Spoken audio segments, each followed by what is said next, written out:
who do you feel is behind, or is there something behind orchestrating, throwing off humanity and creating these plandemics? Yeah, absolutely. And it's there's a war against nature, and you can say that's a war against God. For me, that's a synonymous statement. God is nature, nature is God. And why is that? Because we come from such a brilliant and resilient system that when we are aligned and balanced with our nature, our inner and exterior nature, we are healthy. We are powerful beyond measure. Nothing can penetrate us.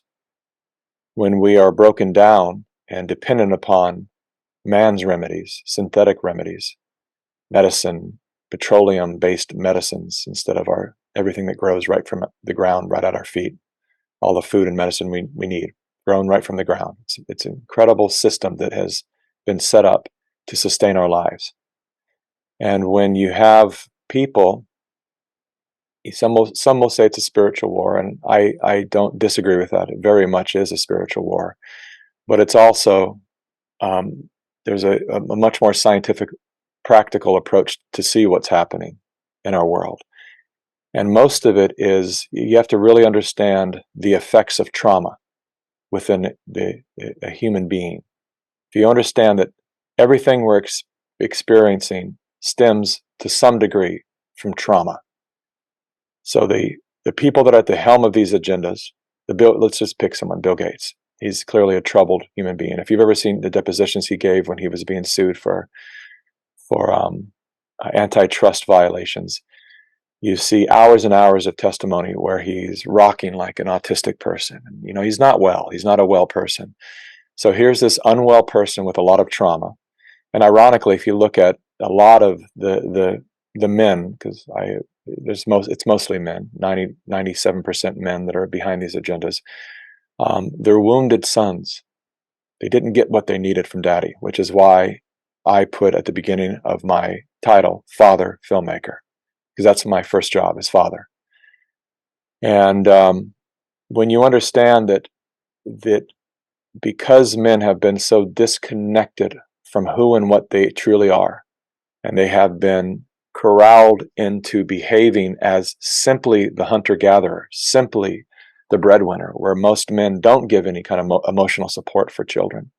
And if they do, maybe it's not that healthy of emotional support, because they themselves aren't healthy emotionally or emotionally illiterate.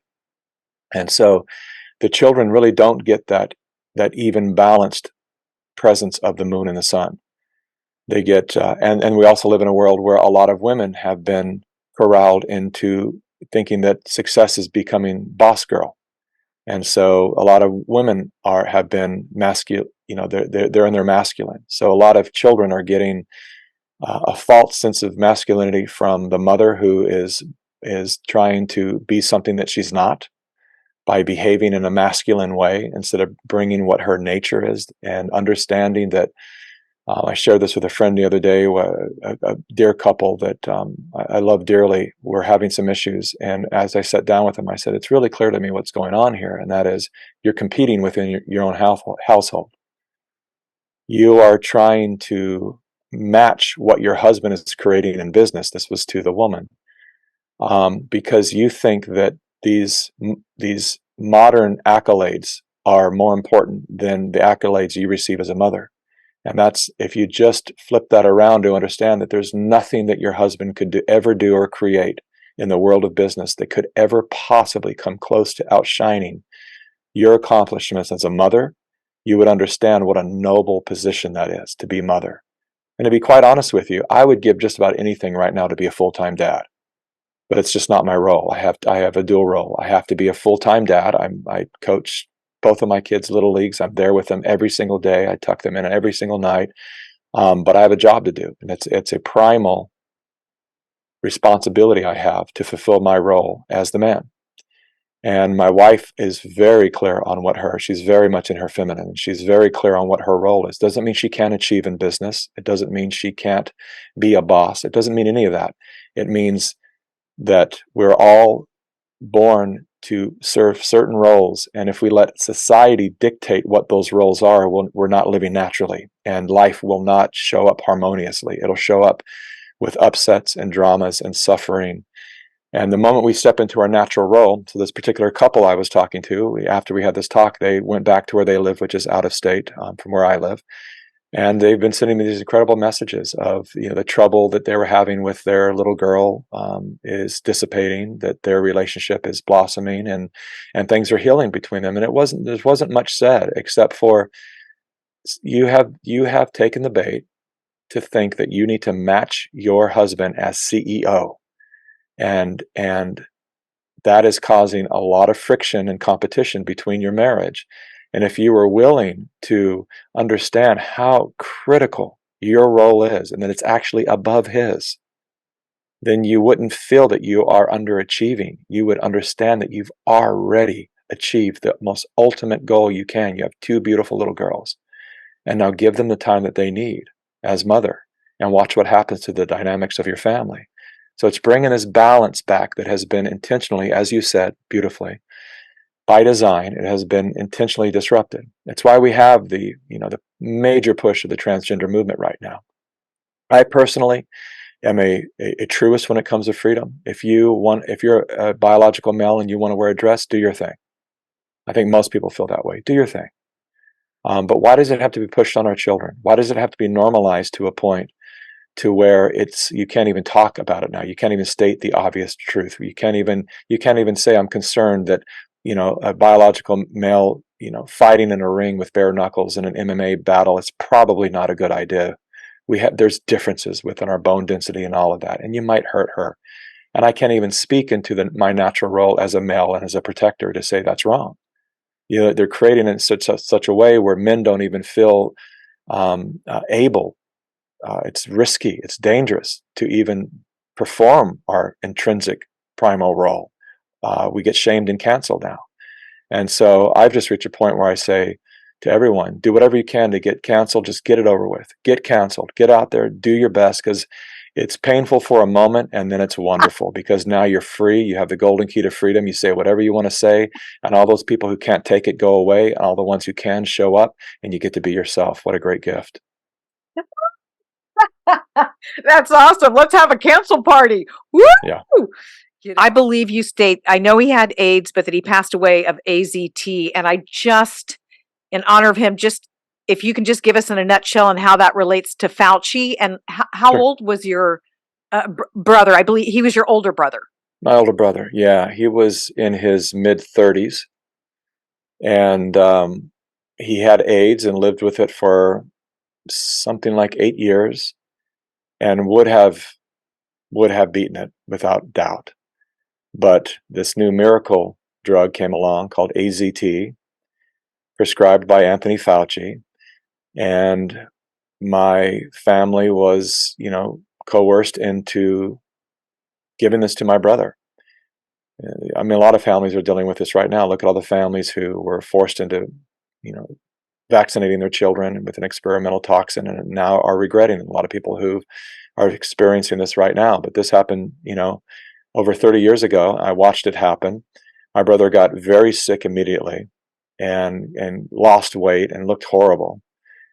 And when my mother would tell the doctors, like, this doesn't seem right, something's, their mother intuition would step in and say, my son's getting worse.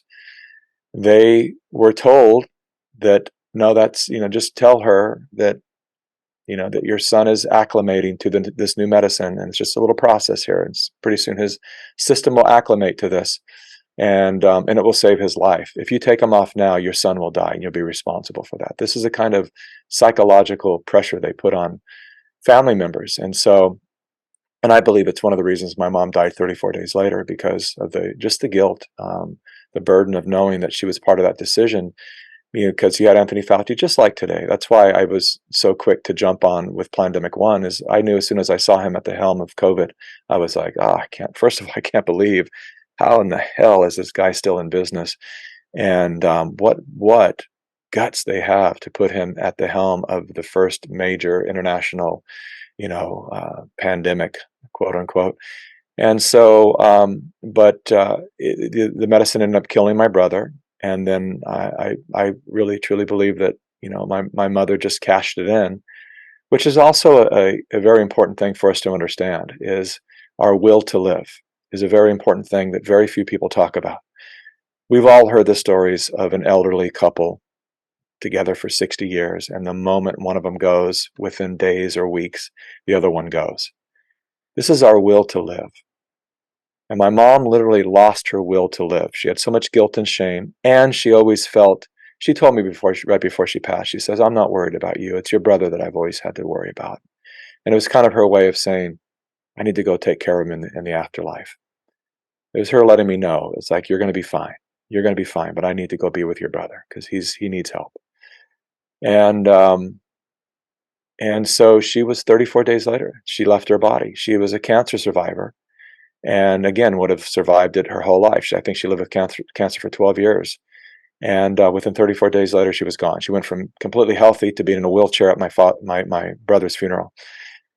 And so, I think it's important that we explore that, because a lot of these agendas that are taking place now, what it's actually doing is a lot of people that don't have the mental fortitude and don't understand what's really going on, that none of this happens to us, but it all happens for us.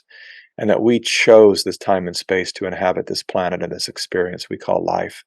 And if you're not aware of that, then it can erode your will to live. And there's a lot of people out there, suicide rates are skyrocketing, and people just don't have the mental fortitude to survive all the bad news that comes at us every day. That they're just kind of saying, I'd rather go. And I think that's part of the agenda too, because when you have a bunch of people that don't even know if they want to live, damn sure they're not going to defend their country. And so that's the war from within that we're facing right now. And that's if people understand the Sun Tzu's The Art of War, and that doctrine was all about how do you defeat the enemy without fighting.